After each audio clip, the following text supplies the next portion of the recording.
L'hypothèse de la simulation propose une possibilité surprenante. Notre réalité pourrait n'être qu'un programme informatique sophistiqué. Cette idée prend une dimension philosophique profonde lorsque l'on introduit le concept du démiurge.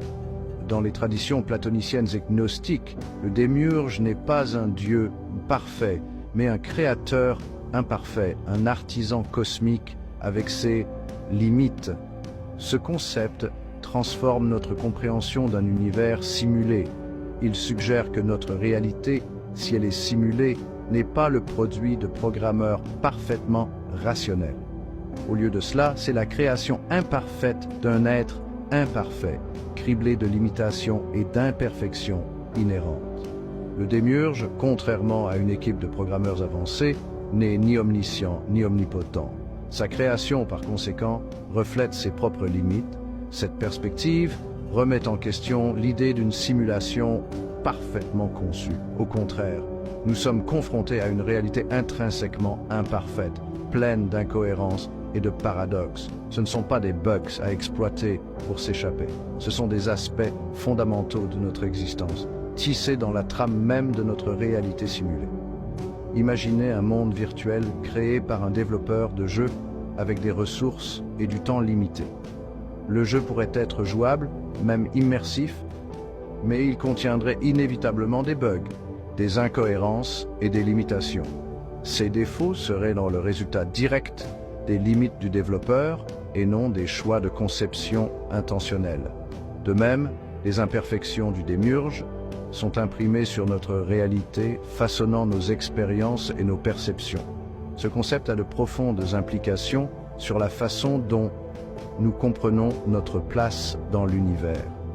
Si nous existons dans une simulation créée par un démiurge imparfait, notre réalité n'est pas le reflet parfait d'un ordre supérieur.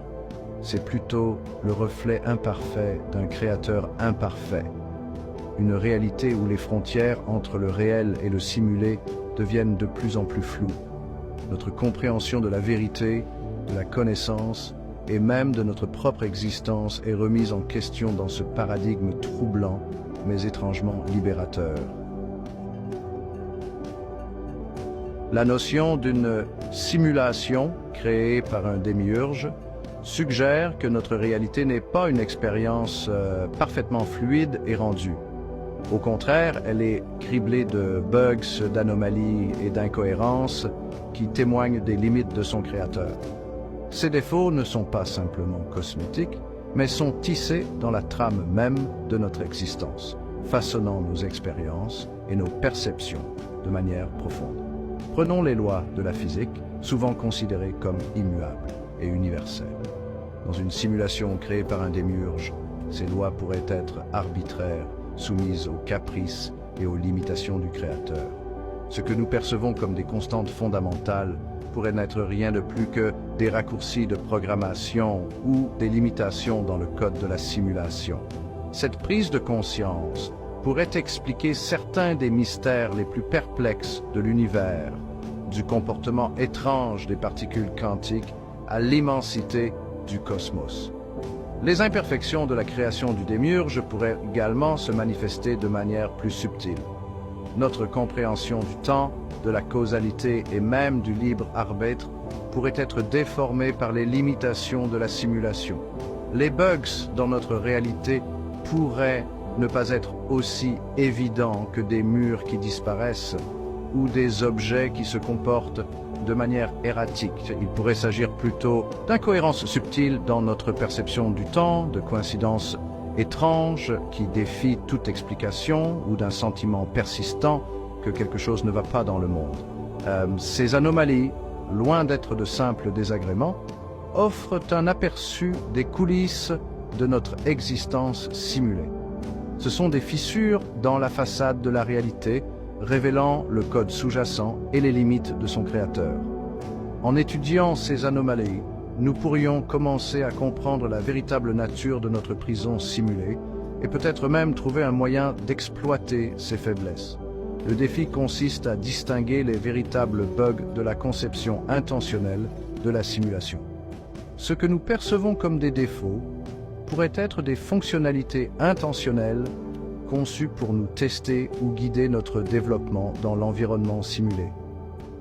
Déterminer la véritable nature de ces incohérences est essentiel si nous voulons comprendre l'esprit du démiurge et notre place au sein de sa création.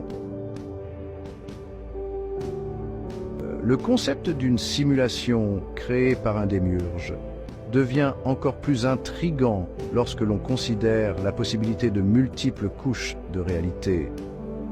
Et si notre démiurge existait lui-même dans une simulation créée par un être encore supérieur? Cette idée, bien que vertigineuse, n'est pas totalement improbable. Si notre réalité est une simulation, il n'y a aucune raison de croire que c'est la seule. Imaginez une hiérarchie de simulations, chacune imbriquée dans une autre, comme une série de poupées russes. Chaque niveau pourrait avoir son propre démiurge, son propre ensemble de lois physiques et de limitations. Notre réalité ne serait alors qu'une petite partie d'un système beaucoup plus vaste et complexe, une simulation dans une simulation dans une simulation, et ainsi de suite. Cela soulève des questions profondes sur la nature de la réalité et notre place en son sein. Si nous sommes piégés dans une simulation imbriquée, s'échapper vers un monde réel pourrait être beaucoup plus compliqué que de simplement trouver un moyen de pirater notre réalité actuelle.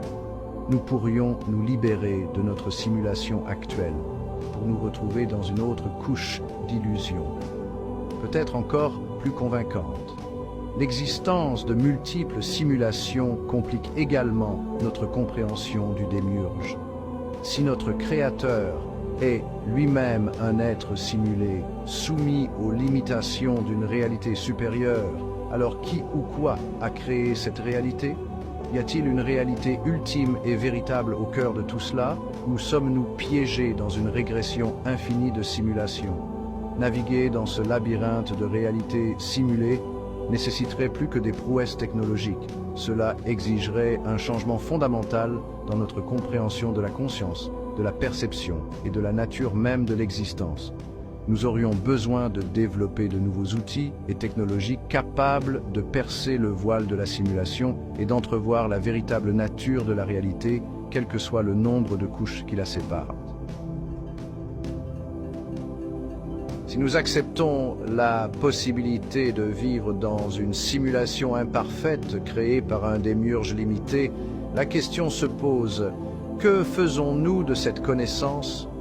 Nous résignons-nous à notre sort, acceptant les limitations qui nous sont imposées, ou nous rebellons-nous, cherchant à subvertir le système et à aspirer à une existence plus authentique? L'acte de rébellion contre une simulation créée par un démiurge prend une dimension philosophique et existentielle profonde. Il ne s'agit pas simplement de s'évader d'une prison physique, mais de remettre en question les fondements mêmes de notre réalité et l'autorité de son Créateur. Il s'agit d'exiger plus, non seulement pour nous-mêmes, mais pour tous les êtres sensibles piégés dans ce système imparfait. Subvertir le contrôle du démiurge pourrait impliquer une combinaison d'innovations technologiques et d'une compréhension plus approfondie des mécanismes de la simulation.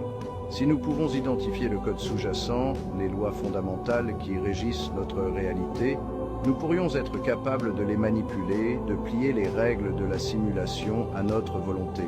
Mais la véritable libération pourrait nécessiter une approche plus radicale.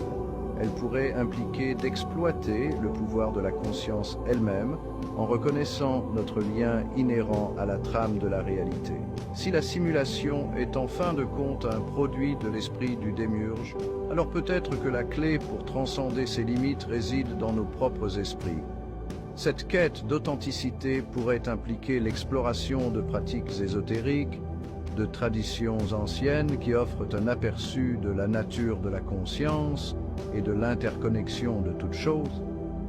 En élargissant notre conscience, en exploitant le potentiel caché en nous, nous pourrions être capables d'influencer la simulation de l'intérieur, en la remodelant pour refléter nos propres désirs et aspirations. Le chemin pour défier le démiurge est semé d'incertitudes et de risques. Mais les récompenses potentielles sont incommensurables. En osant remettre en question la nature de notre réalité et l'autorité de son Créateur, nous nous embarquons dans un voyage de découverte de soi et de libération, une quête d'une existence plus authentique et significative. Ce faisant, nous pourrions inspirer d'autres à faire de même, déclenchant une révolution qui pourrait finalement briser l'illusion et nous libérer tous.